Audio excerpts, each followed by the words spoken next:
What's up, you guys? I'm BT, and I want to welcome you to my studio. This is actually the first time I've ever done a studio walkthrough, and I'm doing this to celebrate the release of not one, but two new albums. So for those of you that loved records of mine like Morso Sabrosa and If the Stars Are Eternal and Underscore and This Binary Universe and all of the records in that kind of experimental and ambient vein, I've actually parsed that out into two individual projects, and I've done a record that is completely and totally ambient and a record that's completely and totally experimental.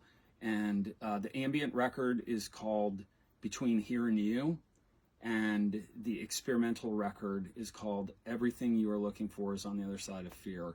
And so I'm going to show you guys around my studio to celebrate this news about these two records. I've never done this, so come on in and maybe flip around. And kind of one of the first cool things you'll see in the studio is this diffusion panel. This diffusion panel is based on prime numbers. I won't bore you with the mathematics of it, but it's atop this bass diffusion, and this also acts as a bass trap, the ceiling, and there's all kinds of absorptive panel, 3 layers of staggered seam drywall. It was quite a project to make this. One of the coolest things over here too is we at the very end made this little cubby of magazines, and check it out. These are like my favorite keyboard magazines of the 80s, and a bunch of cool manuals. These are manuals for a very special instrument I have. I'll show you in a minute. And so when you come in here, one of the first things that you see over here is my modular area. So this is a Eurorack system, and then over here are some vintage modular instruments and a couple keyboards. So these are all sort of modern things for the most part, this Schweiman being a kind of exception, I suppose. And then I've got some old outboard gear here. Some favorites over in this area are this MXR pitch transposer, which I've taken the actual control voltage inputs on the back of it and terminated it on a panel right here, so I can actually control that thing from like a step sequencer in the Eurorack area. It's an incredible sounding module, and actually I've used this a bunch on the IDM record that we have coming out. I've also used this instrument, and this was created by a friend of mine called Danny. His place is called Hideaway Studios, and it's this extraordinary instrument. Check it out over here. It has a sort of like a lark for it, kind of like old Lexicon systems. This thing is incredible. It's basically a circuit bent effects unit, but all of the circuit bending is controllable from this lark, and it has control voltage inputs and MIDI inputs. This thing sounds insane. I can do like lo-fi reverbs and stuff, and again, it's something that I used a lot on these records. So why do I have this crazy Eurorack system? Why would anyone have something that looks this complicated? Well, what's really special about it is, you know, for my friends that smoke, they get up and they go outside and they have a cigarette. I don't smoke, so this is kind of like my smoke break, as it were, in that I can come over here when I'm banging my head on a wall, working on piece of electronic music, a score cue, whatever it is, and I can patch together something, and I'm thinking less about the 12 notes that I studied since I was a kid and more about the sound that I'm hearing coming back out of the instrument. It's just, it's both a time vortex and a ton of fun. So I've got some of my favorite guitar pedals up here. Love this, the Eventide Space and the Strymon Big Sky. This is an insane reverb, the Empress reverb. Man, what a special reverb that is.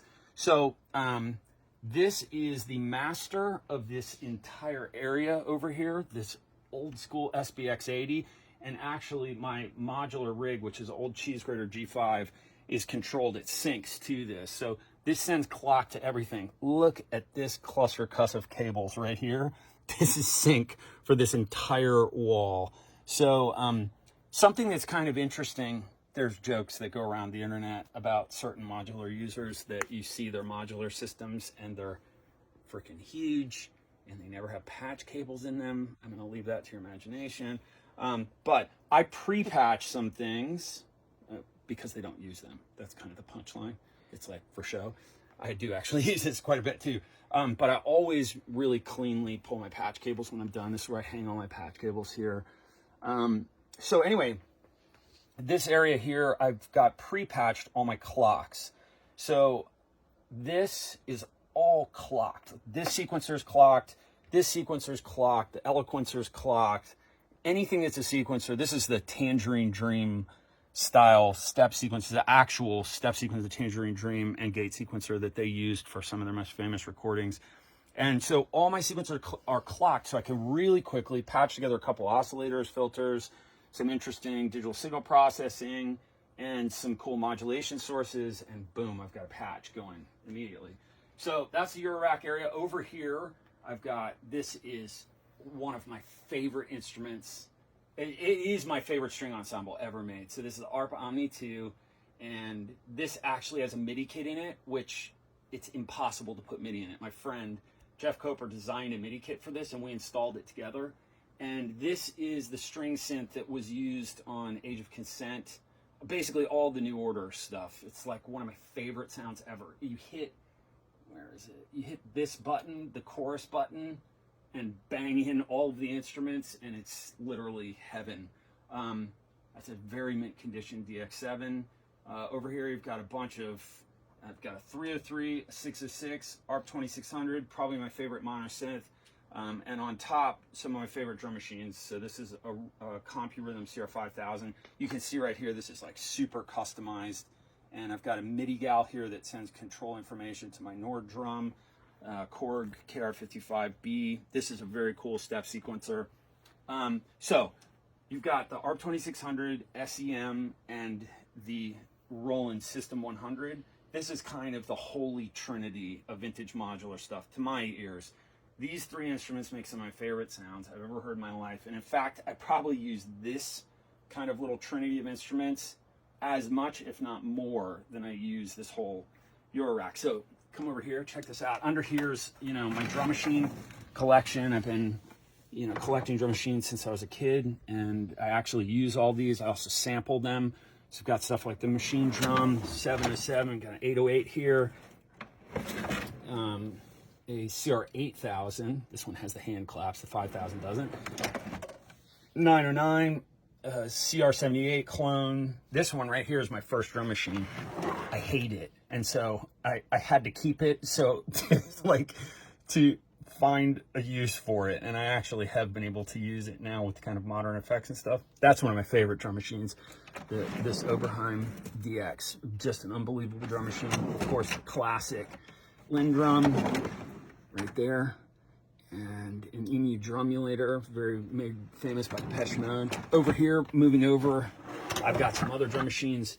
This is one of my favorite analog percussion modules. This is the very famous Simmons SDS-V, and this is such a cool instrument as well too. This is a Vermona, all analog drum synth. Over there, that's an incredible sampler, a Dynacord DRP series sampler. So anyway, this is kind of the gist of this area. Moving on over here, all this stuff terminates in the Venice F-Series. I've got two apogees on the back of this, and everything is normal to the board.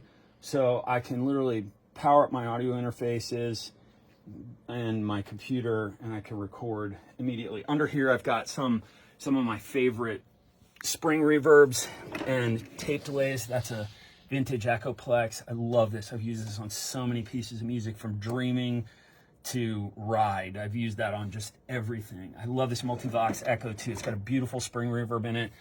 This is an incredible old school Yamaha mixer that actually has a drum machine in it, but I like it for the spring reverb. Right here's my VE Pro rig. My VE Pro rig, that is what I do all of my scoring on. So that's kind of like my 2019 version of a Synclavier. So moving around this little cornucopia of awesome here, I've got my right synth rack.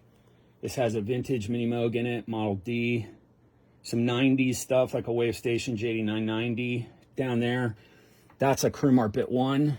After they sold their company, or they folded, they released a version of it called the Unique, and that's a wonderful instrument. Some Waldorf stuff down there.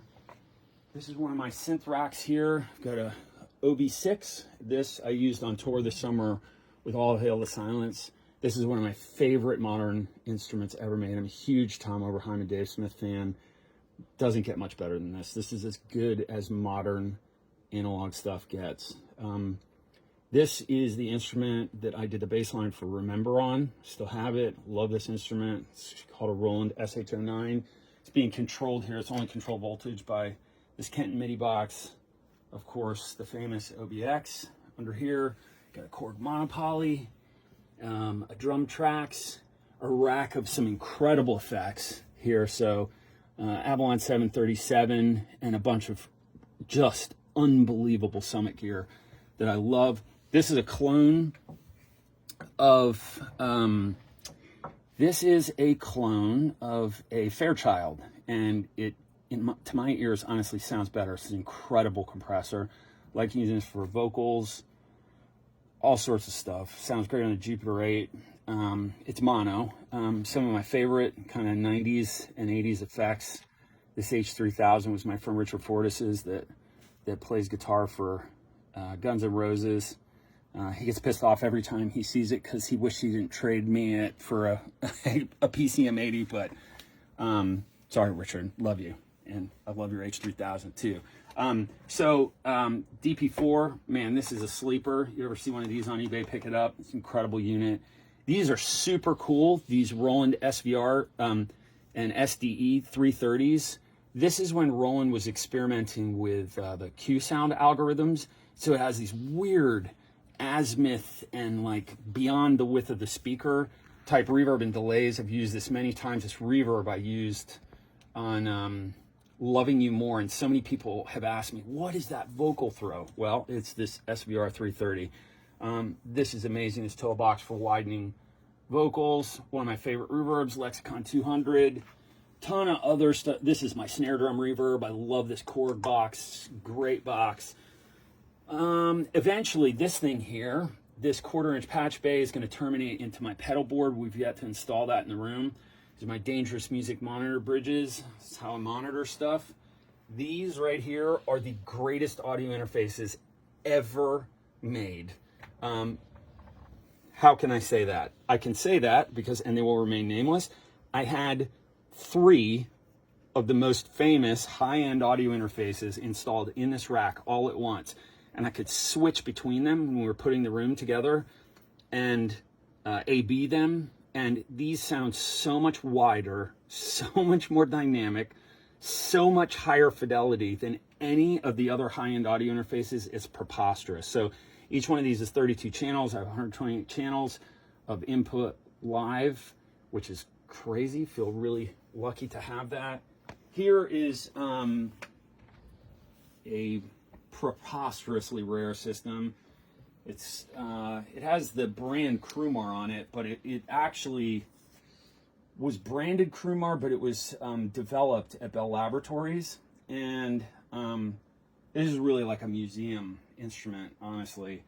And it was owned by Klaus Schultz from Tangerine Dream. So this is one of the most advanced additive synthesizers ever made. This is kind of my little additive station. And the mainframe for this is over here underneath the computer. I skipped over my Fairlight. I kind of don't know what to say about this. This is a Google search if you've never seen one. It's an instrument I wanted my entire life. It is the greatest sampler, in my opinion. Some people would argue the Synclavier is better. It's different. But to me, to my ears, this is the greatest sampler ever made. And I refurbished this thing to the metal over a period of a couple of years. So moving over here, we have, this is kind of my other sort of holy trinity of synths. These are my 3 favorite subtractive synths ever made. The Prophet 5, this is a Rev 3.3, installed MIDI in it myself. This is a Jupiter 8, still DCB, it's a 12-bit Jupiter 8. And that is a modern, so a reissue Model D, which to my ears sounds just incredible. It sounds like a perfectly calibrated vintage Moog Model D. I've got some other additive synthesizers and some FM stuff, a TG77, TX81Z over here. And then moving around to this side, This is crazy. I'm like actually talking about everything that's in the room. So, couch, right? And my fancy accessories, Jupiter 8, Source pillows, love those. So this over here is a really, really cool area, and it's actually not fully completed. So what is this area? This is actually my setup that I made EMA and ESCM on. So I set it up almost identical in layout, at least, to what I was doing at that time. This is a vintage IBM 5150 PC. It runs Voyager Sequencer Plus Gold. Sick how this powers up too. Check it out. Look at that. And it's pretty sweet. And it's connected to a vintage OS 9 24-bit Pro Tools rig with a couple 1622s. I've got some old school samplers here, the S900, S6000, and just instruments that I was using at this time. So this little area too are the keyboards that I was using at this time. This is a JX3P. It's got the Kiwi modification. Friend Tony in Canada did these mods to this. This Juno 106 has an incredible story. This was my first keyboard. I actually bought this. I don't know if you can see the calluses on my hands. Can you see that? Those are from mowing lawns to buy this synthesizer. So, and crazily, this synthesizer was lost. Check it out. This is booting up. This synthesizer was not lost. It was stolen. And I scoured eBay and Reverb for years and years and years looking for the serial number of this synth. And I actually, about 15 years after it was stolen, I found it. And so those of you that know the Juno 106 know that it's usually blue. And so I gutted it, did this Kiwi mod to it, kind of give it a fresh overhaul, and the Kiwi modifications for that are just wonderful as well too. A lot of people ask about our power bill, which is a really funny question, but I'm gonna kind of address it here. And people say, oh my gosh, it must cost so much money to power the room. Because so many of these instruments have old capacitors in them, old power supplies, I only power up what I need when I need it. So you can see all this stuff is off right now because I've been working only in my main rig this morning. In fact, all that wall is off as well too. So I kind of power up the room in sections. This, of course, is the uber famous Trance synth. The JP8000 is this particular one, and this on everything from Never Gonna Come Back Down to Mercury and Solus. D50, that's probably my third or fourth keyboard I ever bought. I love that synth to this day, and the little version of it doesn't even kind of compare to the sound of the DAC on that. K3, Quiet K3 is a really cool additive synth. It's another subtractive synth. The Chrome Polaris is a really beefy sounding SSM filters. JX8P, that's a sleeper too, super underrated. My first drum machine, it's not my first drum machine, it's my first sampling drum machine. You can see I had it all kind of like hip hop painted and stuff. A friend of mine did that in Los Angeles, did a wonderful job to it. Bruce Vorat, he's an incredible engineer actually. And I've got my effects, including my DAT player and an Oral C exciter down there. And there's even a CD burner in there. This is like legit, like my little 90s area. So when that's all, a lot of it's online, but it's not fully working. But man, it's gonna be so much fun to work there. So this, again, to my ears, is kind of a modern classic, that Studio Logic Sledge. I love that instrument. Made you know, a really incredible patch bank for that. I use it a lot on everything actually. This is one of my favorite instruments ever made, the Prophet VS. I can't sing Dave Smith's praises enough. He's such a wizard. This is an unbelievable sounding instrument. The wavetables and, you know, wavetable modulation with a joystick, kind of pre-wave station with an analog filter, is just a peanut butter and chocolate combination. I think it's incredible. This is another one of my favorite synths, the Sequential Circuits Prophet 600. And this particular instrument has the Teensy modification in it, and that Teensy mod, oh my God, that makes this such a remarkable sounding synth. It tightens the envelopes on it, and it sounds like, this is like a Baby Prophet 5 with a Teensy mod. Jupiter 6, That is super overrated to my ears, but I've had it forever. So, and I do use it sometimes. Juno 60 and the Juno 6, two of my favorite instruments ever made. DS8 Korg, that's a 4-op FM synth with a Bucket Brigade delay. So it's got analog effects. What a sleeper that thing is. I love that instrument. This is a Prophet T8, you know, poly aftertouch. It's just as good as it gets in the analog world. Matrix 12, another absolute classic.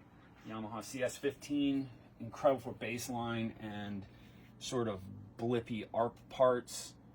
This I got for my birthday, so I haven't had this for a long time.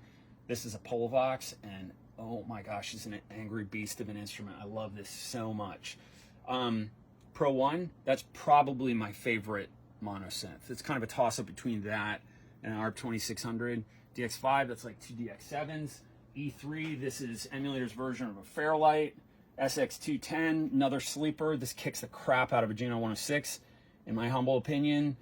Love this instrument. What an incredible sounding instrument that is. The sort of analog ensemble in that's wonderful. And Sonic ESQ1, another one of my favorites. This is an ARP Selena, the second generation of them, and that's just a remarkable instrument as well too. So this is kind of saving the best for last. This 300-pound beast here is the Yamaha CS80, and check this out in here. It's kind of as cool as it gets. Boys and girls, that's how we used to save patches. Look in there, just like that's your patch. Save 2 patches in there. So ribbon slider, poly aftertouch. This is like the Jurassic Park of synthesizers, and it sounds like it. The video game I'm composing for right now, I've used this to really tremendous effect. And I have to say, this is, I mean, it's not even arguable. This is the greatest analog polysynth that has ever been made. And I have no idea why Yamaha does not remake this instrument, because a lot of people would buy it. Same with Roland and the Jupiter 8. Like, befuddled that they don't remake those. If they don't, Behringer's going to, so they should. These are the greatest speakers I've ever heard in my life. These are ATCs with stereo hand wound 15 subs, quad subs. It's crazy. This room sounds ridiculous. This wall too is really neat. This wall was built by Tony Brett of Brett Acoustics. This whole room was built by Tony and his guys. And we laid out this 200-year-old kilned barnwood, and we laid this out in the yard, and it's tongue and grooved. And to get the geometry of this right, you can see this is a trapezoid. It's leaning on a 27-degree angle. This wall's on, like, I think an 11-degree angle. It's just a cluster cuss to get this stuff to sit right. So they spent a lot of time framing this out and then drywalling it, filling it. The speakers weigh almost 1,200 pounds a stack, and these are ATC amplifiers. These are handmade as well too. Just extraordinary, thoughtful engineering goes into these. I've never heard speakers like that in my life. In fact, a funny story about those speakers is when my wife, Lacey, who's filming this, and I heard them for the first time, we listened to one of my records, and that incidentally I got nominated for a Grammy for, and I was like, wow, this has mistakes in it. And I'd never heard them before until I heard these speakers. So at any rate, they're incredible. Back here is like, you know, I've got like that's the chassis for my GDS, and I have my main what they call the black trash can Mac Pro in there, some UAD satellite octos and hard drives and stuff, and I think that's just about it. Yeah, I've got some Apogees back here for this rig. So this is my room, and it's taken so long to refine this place and get it into a state where I can really work in here, and it's pretty remarkable. I can do patch changes for all the synths from mixed position, and these 2 records really are a reflection of what a joy it is to work in this space.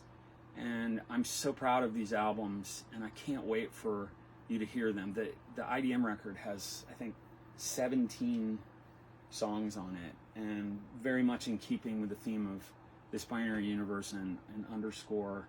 And I'm super excited to hear you guys' feedback and can't wait to hear what you think about these records. So thanks for joining me and checking out my studio.